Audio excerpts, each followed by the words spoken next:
Otep, cher Kamit, aujourd'hui c'est vendredi et je vais comme ça répondre à vos questions.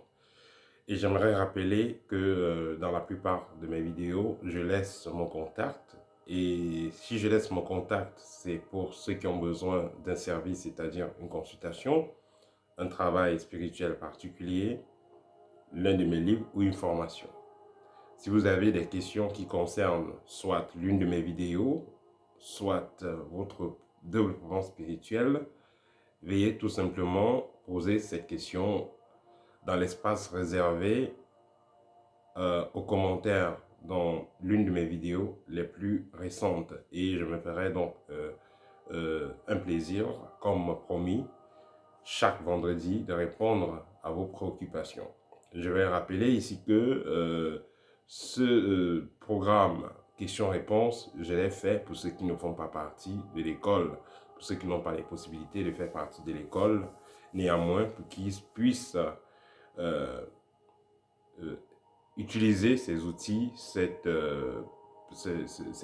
outil-là, qu'ils puissent utiliser ce moment pour grandir également spirituellement, pour avancer dans leur recherche spirituelle et mystique.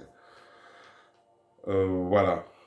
Alors, je vais comme ça donc commencer à répondre à vos questions. Voilà, je pense que le son sort très bien, vous m'entendez très bien. Alors, première question, l'égrégore des religions, donc christianisme et musulman, est-ce que cela est plus puissant que l'égrégore kamite?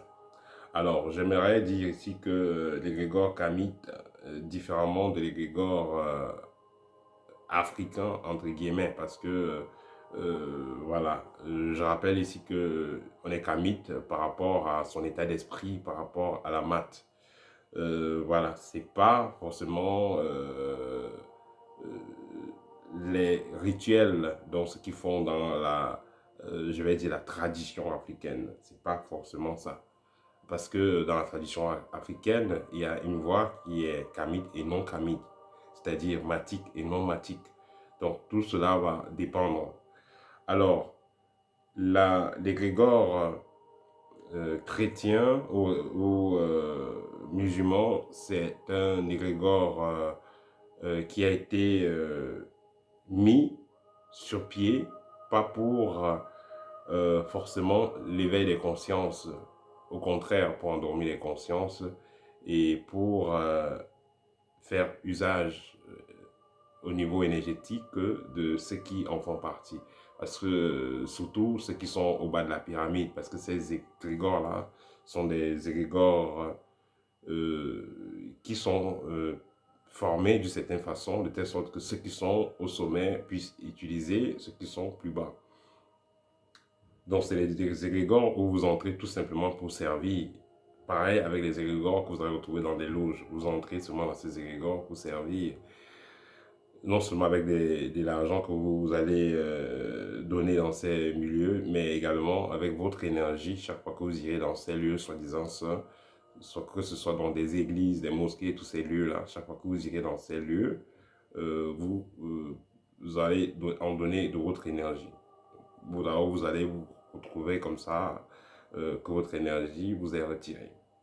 Tandis que l'égrégore kamite, comme je l'ai dit, ça ne renvoie pas forcément à la tradition, parce que dans notre tradition, il y a des choses qui sont correctes et qui ne le sont pas.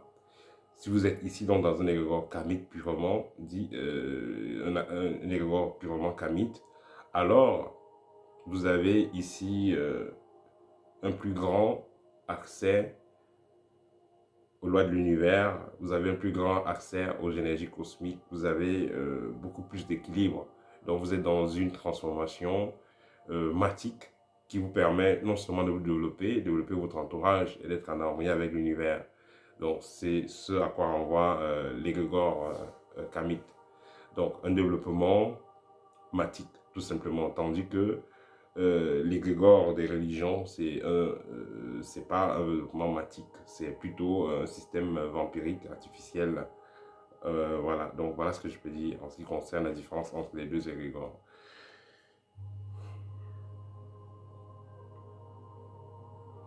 Question suivante. Un parent non initié, les parents non initiés qui maudissent leurs enfants, est-ce que cela a de l'impact? Déjà, le parent est lié à ses enfants, aux enfants par le lien de sang. Si le parent initié ou pas, s'il maudit un enfant, cela peut avoir de l'impact si c'est l'enfant qui a violé certaines lois. Mais si c'est que le parent est juste en colère parce que lui-même il n'a pas compris certaines lois, parce que lui-même il est en désharmonie avec lui-même, alors cette malédiction ne va pas peser. Et j'aimerais rappeler aussi que en ce qui concerne les rapports entre les humains, parfois il faudra considérer ces rapports-là de âme à âme. Parce que voilà, vous pouvez avoir un parent, quelqu'un qui est votre parent maintenant, mais dans une autre vie, dans une incarnation passée, c'était peut-être votre fils, ainsi de suite, ou votre frère, ou votre soeur. Donc, le parent est supposé accompagner l'enfant dans sa mission de vie, mais il peut aussi être possible que le parent fasse des erreurs. Voilà.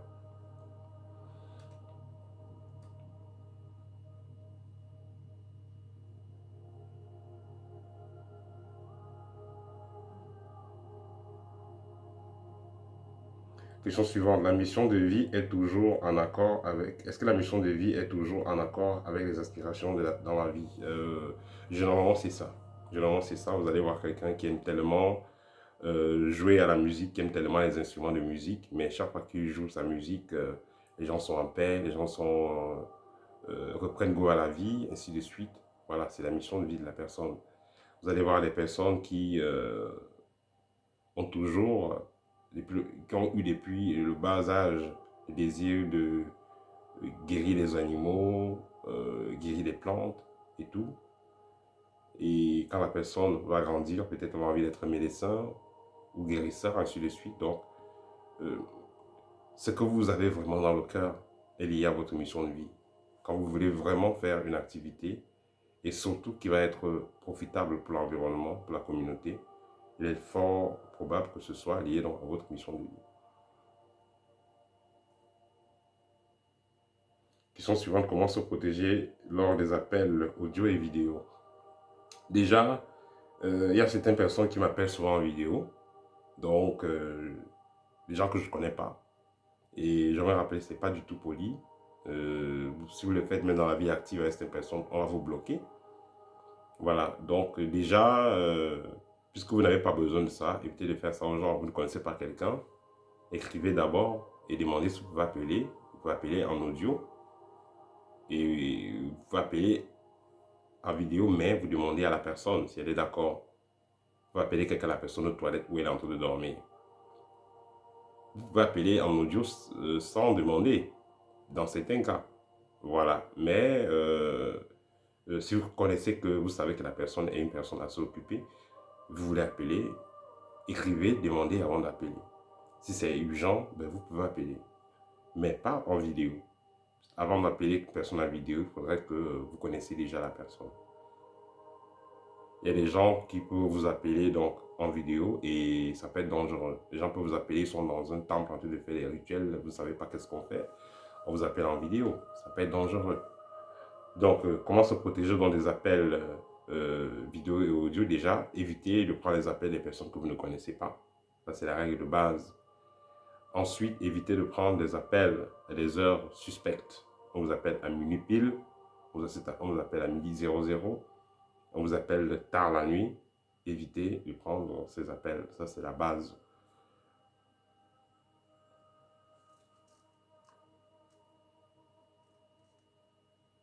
Question suivante, rêver de personnalité. Donc, rêver d'un ministre, rêver d'un président.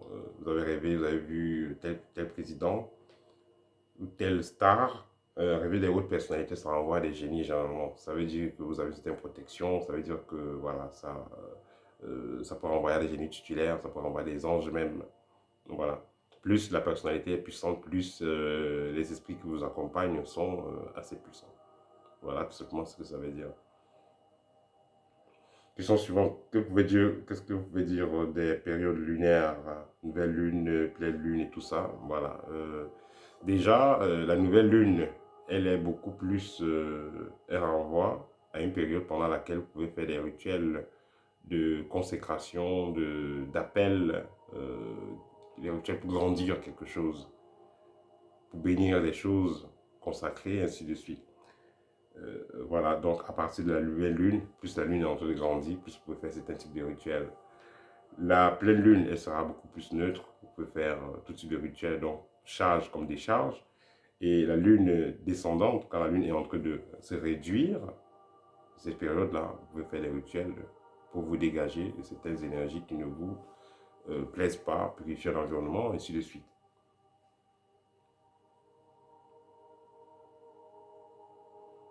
Question suivante. Ici, la préoccupation, la personne voulait savoir si vous mangez dans les rêves et vous essayez de vous en débarrasser. Comment savoir si si vous êtes débarrassé de cela? Déjà, quand vous avez mangé dans les rêves, il y a des rêves qui peuvent renvoyer au fait tout simplement que vous avez faim ou bien, voilà, vous avez tellement vu des films de nourriture ou vous avez tellement pensé à une nourriture, oui. Mais il y a des rêves aussi qui renvoient aux attaques, des rêves de nourriture qui renvoient aux attaques. Là, vous allez vous réveiller le matin, vous aurez mal à la tête, vous aurez mal au ventre, le ventre qui tourne, les palpitations, et ainsi de suite. Là, c'est une attaque. Et là, ça veut dire qu'on a essayé de... C'est une forme de poison mystique. Et dans ce cas, vous pouvez prendre des écorces naturelles, si vous en avez, si vous n'en avez pas. Prenez les feuilles de laurier, faites-les bouillir et buvez-les. Ça va vous aider à vous nettoyer intérieurement. C'est une méthode assez simple. En attendant, contactez un mystique pour avoir d'autres outils. Et si vous êtes déjà initié, il y a plusieurs techniques. Il y a des sons que vous pouvez utiliser. Il y a des techniques respiratoires que vous pouvez utiliser, et ainsi de suite. Une autre méthode qui est aussi simple, c'est d'utiliser l'huile rouge. Vous avez fait un mauvais rêve, vous prenez l'huile rouge directement, que vous allez euh, boire quelques capuchons, ou une cuillère, ou quelques cuillères, 2 cuillères, avec un peu de citron. Ça va permettre également de nettoyer votre corps intérieurement. Voilà. Question suivante, comment rencontrer l'âme sœur? Alors, je ne vais pas trop parler de l'âme sœur, mais déjà, ce que je vais dire ici, c'est que vous devez, en tant que personne célibataire, parce que ici, ça symbolise que vous êtes célibataire, vous devez, premièrement, essayer d'être à l'aise vous-même. Une fois que vous êtes à l'aise vous-même, équilibré vous-même, là, vous pourrez donc attirer une personne qui est comme vous et vous allez faire une bonne équipe ensemble. Donc, évitez d'avoir quelqu'un qui va désirer fortement, quelqu'un qui va venir vous compléter. C'est-à-dire que vous êtes là, vous ne travaillez pas, vous ne faites rien. Vous voulez quelqu'un qui va venir faire tout à votre place. Là, ça va être difficile. Que ce soit l'homme, que ce soit la femme, vous avez besoin d'avoir d'abord une certaine stabilité avant de essayer de vous mettre avec quelqu'un. Donc, si vous êtes donc dans une position où la personne vous serez très dépendant de la personne, là, il y aura un déséquilibre, il n'y aura pas de liberté. Donc, pour attirer l'âme sœur ou alors la personne qu'il vous faut, il va falloir à la base que vous essayez de ressentir, de vivre dans un certain bonheur, une certaine stabilité. Parce que c'est en étant la meilleure version de vous-même, en étant au top, que vous allez attirer la personne qui sera mieux avec vous. Voilà. Question suivante, rêver le serpent blanc. Généralement, ce n'est pas les serpents qui attaquent. Voilà, rêver le serpent blanc, ça veut simplement envoyer un pouvoir spirituel, un pouvoir familial.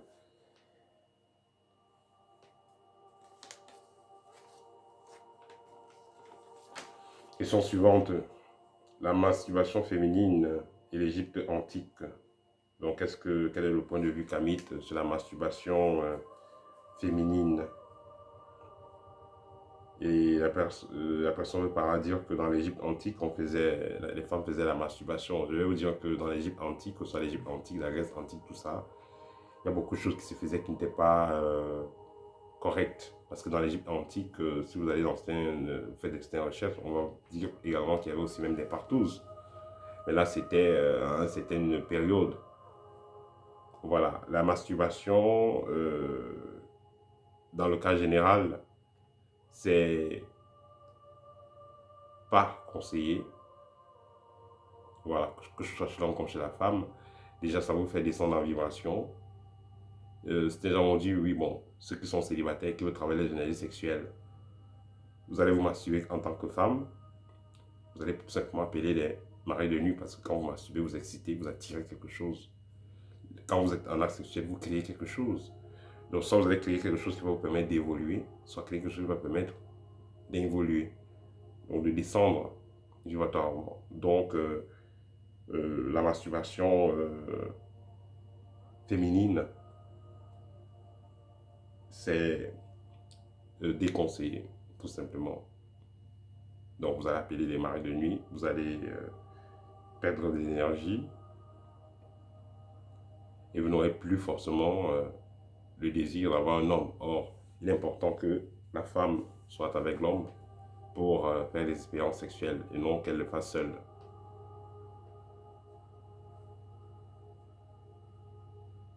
Question suivante, pourquoi est-ce que les loges initiatiques préfèrent d'emprisonner les gens que de se recharger directement dans le cosmos? Voilà, ça c'est une belle question.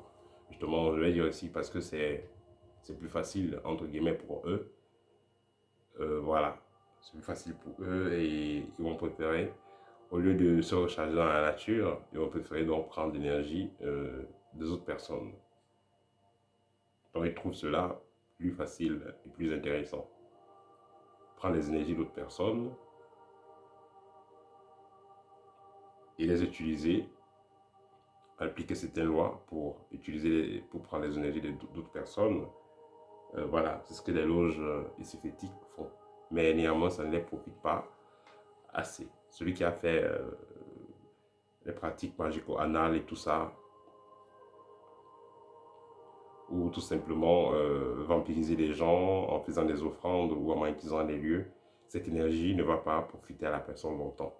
Et non seulement ça, elle va gagner, elle va attirer vers elle toutes les énergies de la personne, y compris les énergies positives et le négatif. Elle attire les deux parce que tout le monde a l'énergie positive et l'énergie négative. Il serait donc mieux pour cette personne de se connecter au cosmos, puisque le cosmos a de l'énergie de façon illimitée et utiliser cette énergie non seulement pour se nettoyer, mais également pour se requinquer et se propulser. Voilà.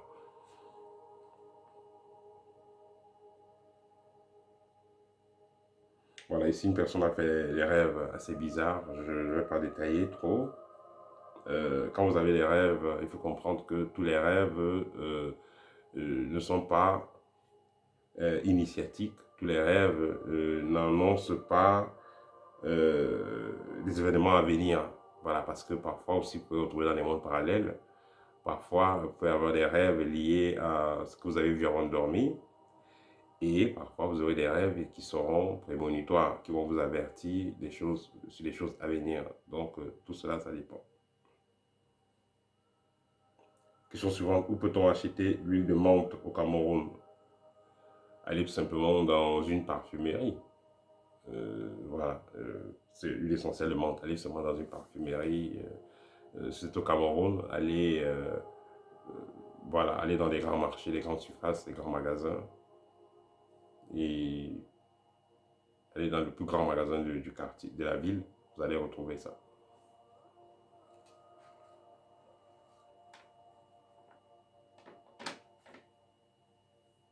Et quand vous allez dans les magasins, demandez espace parfum. Voilà, parfumerie, le rayon de la parfumerie. Vous allez retrouver ça là.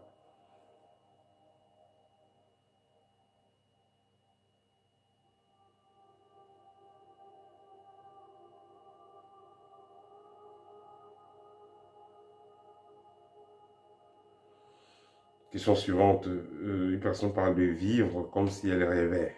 Voilà, là il faut faire une consultation pour savoir si ça veut dire par l'envoûtement. Parce que voilà, vous devez être vif dans ce que vous faites.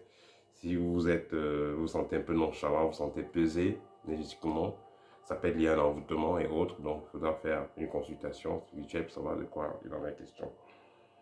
Question suivante, est-ce que les bougies doivent être neuves dans les rituels? Oui, la bougie doit être neuve. On n'utilise pas une vieille bougie pour faire un rituel. Parler de la magie des pentacles, je parlerai de la magie des pentacles, un de ces quatre. Mais la magie des pentacles, globalement, c'est quoi? Il y a les pentacles, il y a les talismans, tout ça, ça va aller un peu dans le même sens, mais les pentacles, généralement, c'est des symboles magiques qu'on a écrits sur des papiers. Voilà, vous allez retrouver ça chez les Arabes, Indiens, en Afrique, un peu partout. Voilà, donc c'est des symboles donc, qui ont été faits avec des encres particuliers, des couleurs particulières, et ces symboles vont être chargés et vont avoir un certain pouvoir. On va utiliser les pentacles pour se protéger, pour attirer l'amour, pour chasser les mauvais esprits, pour attirer l'argent, ainsi de suite. Voilà.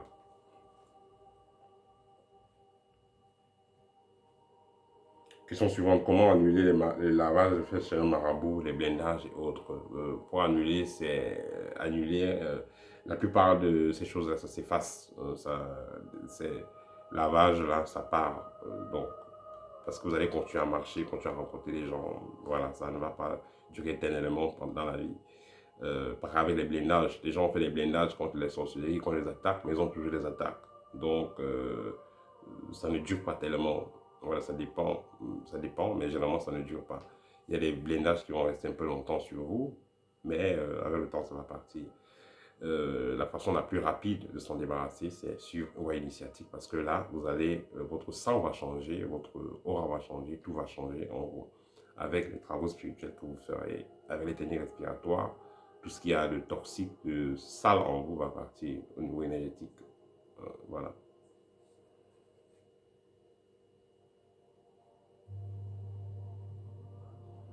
Les questions ici sont assez intéressantes. À propos de ma biographie, est-ce que mes parents étaient au courant de ce que j'avais comme problème? Oui. Voilà.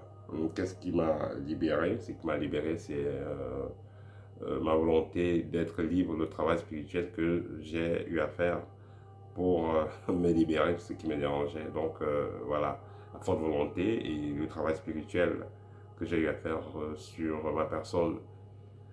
Voilà, parce que à cette période-là où j'étais perturbé, j'ai pris quelques mois où je travaillais assez sérieusement, c'est-à-dire avec des exercices de montée vibratoire et autres, ce qui fait que j'ai atteint un plan vibratoire qui m'a permis donc de pouvoir en finir avec l'entité qui me perturbait. Voilà. Alors, comment cela a été fait, cette possession qui m'a perturbé? Déjà, j'ai eu des signaux dans des rêves, c'est-à-dire que la veille, j'ai eu un serpent qui m'a mordu et ma main coulait. Et l'interprétation, c'est que vous êtes touché dans le plan astral. Et le lendemain, donc, il y a un proche qui m'a fait manger quelque chose dans un repas. Je savais que le repas était compliqué. Je savais qu'il ne fallait pas. Mais bon, puisque ce moment j'avais trop confiance en moi, et en tout cas, je vais prendre ça. J'ai mes produits de purification chez moi, même si comment ça va rien me faire. Ben, c'était une erreur. J'ai pris, mais j'ai vu le feu à la suite. 6 heures de temps plus tard, j'ai commencé à sentir des bruits bizarres dans le corps, des sons bizarres, des vertiges. C'était très très grave. Voilà, c'était très grave. Voilà, mais néanmoins, bon voilà, je suis là. Parce que ce jour-là, je pensais que c'était la fin. Voilà. Donc c'est comme ça que j'ai reçu cela. Mais après, je suis allé de maître en maître, de spécialiste en spécialiste pour m'en débarrasser. C'était pas possible. Les gens qui essayaient même se retrouvaient avec des problèmes. Les gens me chassaient même. Mais avec le temps, je réussissais tout simplement à calmer. Et plus tard, avec les nouvelles techniques que j'ai apprises, avec le travail personnel, et la montée vibratoire que j'ai eu à faire pendant des mois, ben, je me suis en débarrassé. Et ces personnes-là, une fois que je me suis en débarrassé, elles ont essayé encore de remettre encore. Et puis, à un claquement de doigts, j'enlevais tout ce qu'on peut mettre dans le corps et j'ai donc compris la technique qu'il fallait. Et c'est ça qui m'a fait gagner une certaine expérience. Donc, comme je dis souvent, ce qui nous tue pas nous rend plus fort. Certains problèmes arrivent parce que, bon, il y a un enseignement à prendre derrière ces problèmes-là. Voilà. Question suivante, l'hypnose est-elle réelle? Oui, l'hypnose est réelle. Voilà, si vous voulez vraiment faire une séance d'hypnose, on peut prendre rendez-vous. L'hypnose est réelle. L'hypnose vous permet d'entrer en vous-même et d'utiliser votre plein potentiel spirituel et énergétique également. Voilà, l'hypnose est réelle. Les gens qui sont en hypnose, ils sont en transe, commencent à parler seuls et tout ça, c'est réel. C'est pas des montages et tout, l'hypnose est réelle. Question suivante, les bruits sur les oreilles. Vous entendez les bruits sur les oreilles, il y a ce qu'on appelle également les acouphènes. C'est souvent lié à des messages qui viennent d'autres dimensions ou alors qui viennent de vos guides. Mais puisque vous n'avez pas le code pour entendre ces messages, vous entendez des bruits bizarres. Voilà.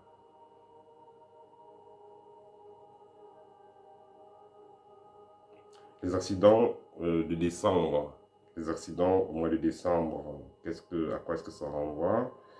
Vous savez, le monde spirituel est assez organisé, voilà, que ce soit dans le plan, le haut astral, le bas astral, tout ça.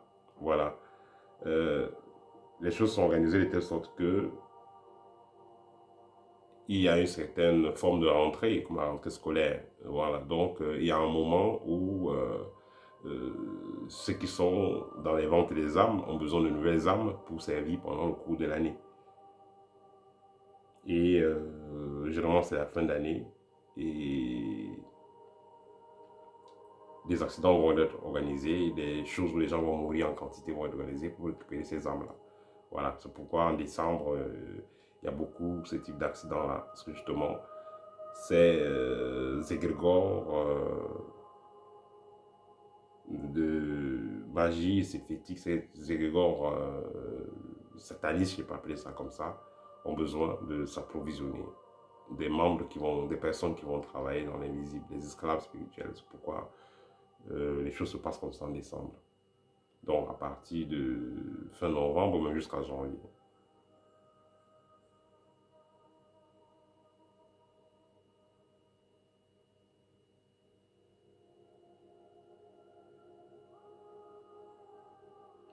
Technique pour vite récupérer de l'énergie. Déjà, pour vite récupérer de l'énergie, avant d'arriver là, éviter d'en dépenser. Donc, éviter de manger trop lourd, des choses très difficiles à digérer.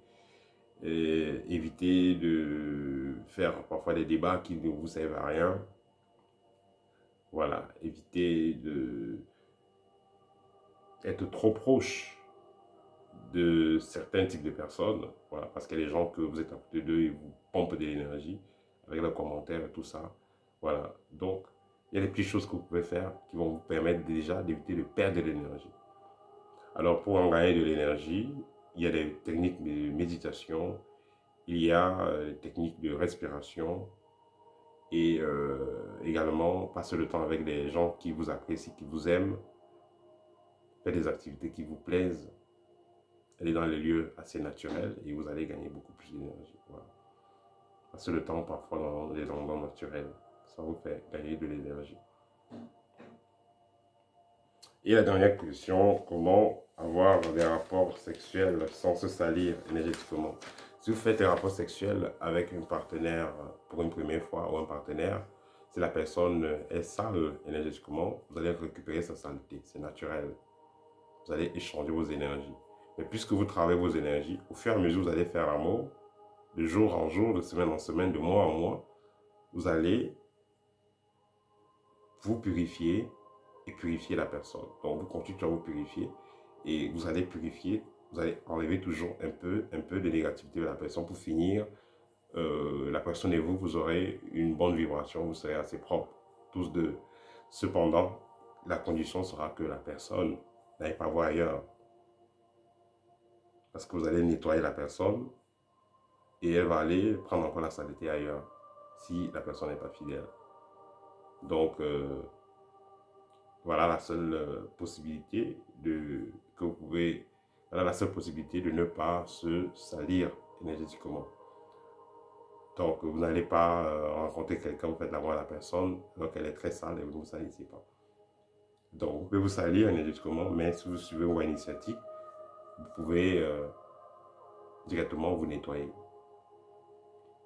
Mais dire que vous faites l'amour sans vous salir, c'est impossible. Vous allez vous salir, vous allez prendre les énergies de la personne. Quand deux corps s'approchent, il y a échange aurique. Point final. Celui qui est propre donne sa propreté, celui qui est sale donne sa saleté. Point final. C'est naturel et c'est incontournable. Voilà. C'était assez pour aujourd'hui en ce qui concerne questions-réponses. Voilà. Et si vous avez besoin d'une consultation, n'hésitez pas. Vous avez besoin de l'un de mes livres libres ou Art de rayonner également. N'hésitez pas à partager la vidéo. Ça va aider la communauté à s'agrandir au TEP et bon week-end.